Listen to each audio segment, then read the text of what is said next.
talking about life on the mean streets of New York City, as seen through the eyes of taxi cab drivers. You know, just recently we took a guided tour with the co-host of Taxi Talk, cabbie Michael Higgins. Fasten your seatbelts, folks. This could be a bumpy ride. How you doing? I'm Michael Higgins. I'm a New York City taxi driver. Let's go. I've been driving a taxi in New York City for over 10 years. I can't imagine what it's like working for a boss every day and see the same people and cheese in their face and everything else. It's probably one of the best part-time jobs you could get, but an absolutely brutal full-time job. Move the car! Move the car!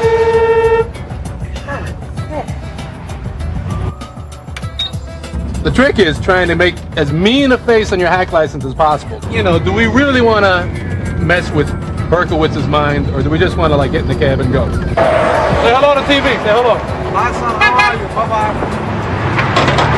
Bye-bye. Excuse me, Captain. Have you ever been to Paris? Ah, what a beautiful day. Now watch some bastard louse it up. Please remember to take all of your belongings when leaving this taxi and ask the driver for a receipt. Thank you for riding with us. Oh, that's nice. Let's hear it for him out there.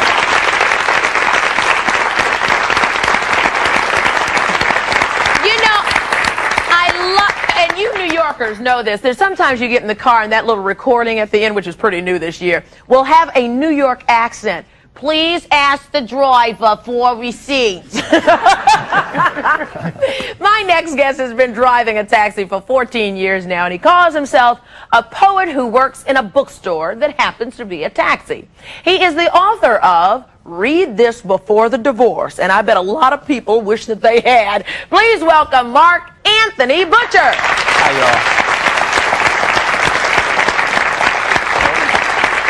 The poet, because you know it. Well, tell me about this book. Where'd you get this title?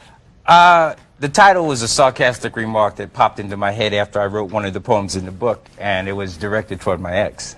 Oh. You know, before you do this, read this. Read this. How did this come about? You being poet by day and nightcabber by night. Well, I've been writing since I was 13, and I started writing the book and didn't realize I was working on the book, but I was selling another book, and the idea that I could get a rotating captive audience if I just got back in a yellow cab, and I've been doing this for 14 years. You mean to tell me that you'll write a poem and do you sell it to people in the back seat?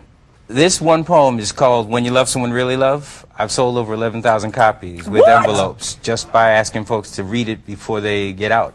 Really? And I use it to advertise the book. Well, let's hear it.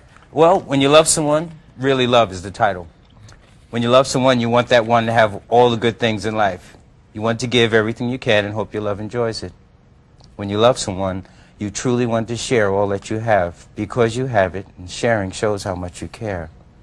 When you love someone, you want your one to know what you know, knowing that the knowing is what makes you both grow. And then it runs on from there. It's 53 lines. And I never knew that a taxi cab driver could be so romantic. Really nice. Very nice.